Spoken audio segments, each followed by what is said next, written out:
प्रदेश में संघर्ष की एक ऐसी प्रकाष्ठा बन चुके हैं और वन मैन आर्मी की तरह पॉलिटिक्स में जिस तरह आगे बढ़ते जा रहे हैं वो खासतौर से कांग्रेस को रास नहीं आ रहा है, तो क्या कहेंगे? कांग्रेस को अकेली को नहीं, ना बीजेपी को और जेजेपी को। आज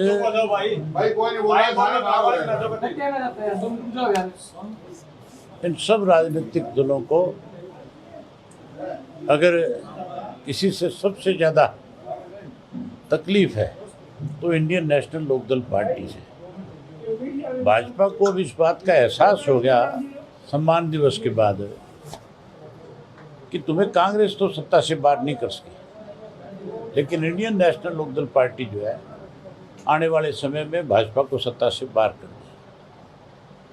जो सम्मान दिवस के ऊपर लोगों का उत्साह था, जिस तरह से यूथ आया था, जितनी बड़ी संख्या में लोग वहाँ पे पहुँचे थे, उससे इन सारे राजनीतिक दलों में मायूसी भी है, भगदड़ भी है। बहुत सारे साथी आज अलग अलग पार्टियों को छोड़ करके इंडियन नेशनल लोकदल पार्टी में अपनी आस्था व्यक्त कर रहे हैं।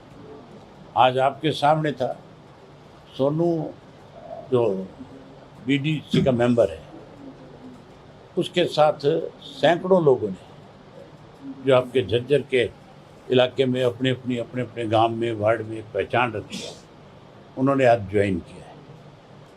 मैंने आपसे पहले भी कहा था कि 25 तारीख के बाद ज्वाइन करने वाले लोगों की लाइन लगेगी। ये शुरुआत है, आप देखना, क्योंकि इन लोगों से लोगों का विश्वास उठ गया, भरोसा उठ गया। जिस उम्मीद के साथ इनके साथ लगे थे, इन्होंने इनकी उम्मीदों पे पानी फेर दिया। यही कारण है, हमारे ऊपर इसलिए विश्वास है कि हमने जो बात आज तक कही है उसको पूरा किया। आपकी काफी मंजूर छवि हमेशा रही सर। ये कह रहे हैं कि बीजेपी के ही सारे कार्यक्रम कराया है। मैंने तो ये बात सुनी नहीं, आपने कहीं से सुन ली तो मुझे पता नहीं। हुड्डा तो ये कह रहा था कि इनको करनाल में रैली करनी चाहिए। हुड्डा जी शायद ये भूल गए कि हरियाणा चौधरी देवीलाल की देन है, उन्होंने बनाया। चौधरी देवीलाल का जन्मदिन कहाँ मनाएं ये हम तय करेंगे, कोई दूसरा तय नहीं कर सकता।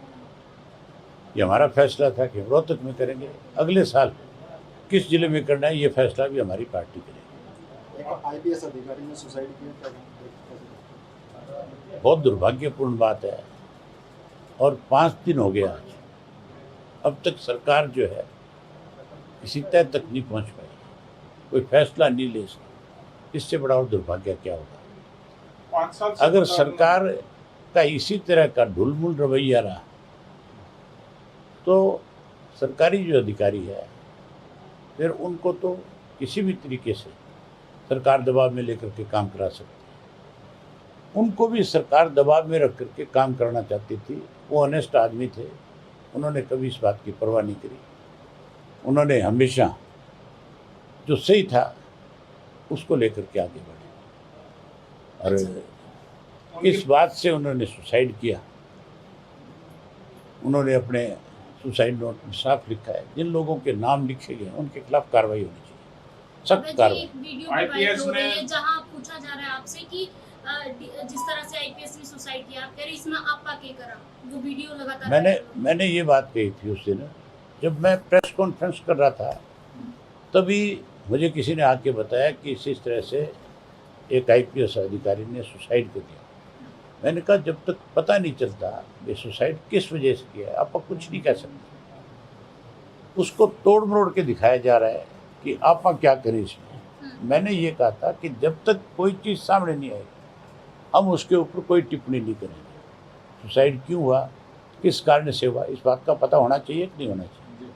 मुझे जैसे ही पता लगा कि उन्होंने सुसाइड नोट लिखा है, मैंने इमीडिएटली अपनी पार्टी के 2 सीनियर लोगों को, हमारे प्रदेश अध्यक्ष को और MS मलिक जो पूर्व DGP, उन दोनों को उनकी धर्मपत्नी के पास भेजा और एक पार्टी की तरफ से लेटर दिया कि हम इस दुख की घड़ी में आपके साथ हैं, जब तक आपके साथ न्याय नहीं होगा हम आपके साथ खड़े होंगे और हम आपके साथ खड़े होकर के आपको न्याय दिलवाने में आपकी पूरी मदद। मैंने उनके जो साले हैं, जो उनके भाई हैं मैडम के, उनसे भी उसी दिन बात करी।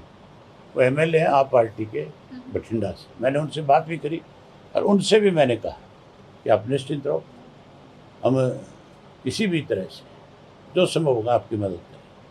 तो सर हमेशा से ये जो वीडियो चला रखा है ना, ये जो बारी बारी दिखाया जा रहा है अलग अलग लोगों की तरफ से, ये कांग्रेसी हैं सारे के सारे, ये राजनीति कर रहे हैं उसके ऊपर। सर एक अहम सवाल है, आपकी हमेशा से एक परसेप्शन बनाया गया कि अभय सिंह चौटाला की एक हार्डकोर छवि है, लेकिन आप रोहतक के कार्यक्रम में सर जिस तरह भावुक हुए, लाखों आपके कार्यकर्ता भी शायद आपके साथ, मैं अपनी पार्टी के लिए तो आप तो पत्थर, नहीं, आप तो मोम की तरह हैं सर, अंदर से बिल्कुल नर्म है अभय सिंह मैं तो अपने कामों के लिए, अपनी पार्टी के कार्यक्रम के लिए बहुत हार्ड वर्क करता हूँ, बहुत मेहनत करता हूँ।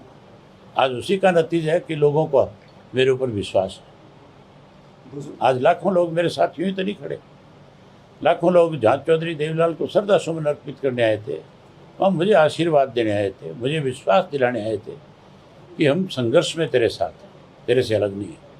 दुष्यंत चौटाला है उनके अभय चौटाला, किसी अच्छे आदमी का नाम दो। सर दीपेंद्र हुड्डा ये कह रहे हैं कि इनेलो पार्टी को गैंग पार्टी बता रहे। गुलाबी गैंग तो हमने सुनी थी, चौटाला गैंग तो नहीं सुनी किसी ने। आपने सुनी हो तो बता दो। गुलाबी गैंग तो पुराना नाम है। सर हमने आईपीएस के आपको यात्रा के दौरान जो देखा नगर आईपीएस हैं, उनकी पत्नी आरोप लगा रही हैं कि जो एफआईआर दी गई थी उसको तोड़ मरोड़ के लिखा गया है, उनका नाम तभी संतुष्ट नहीं है, वो कह रहे हैं कि हत्या का मामला दर्ज किया जाए, ना कि जो है तभी हम भी तो यही कह रहे हैं कि उनके साथ न्याय होना चाहिए। वो आईपीएस, वो आईएएस अफसर है, उनको सारी चीज़ की कानून की जानकारी है।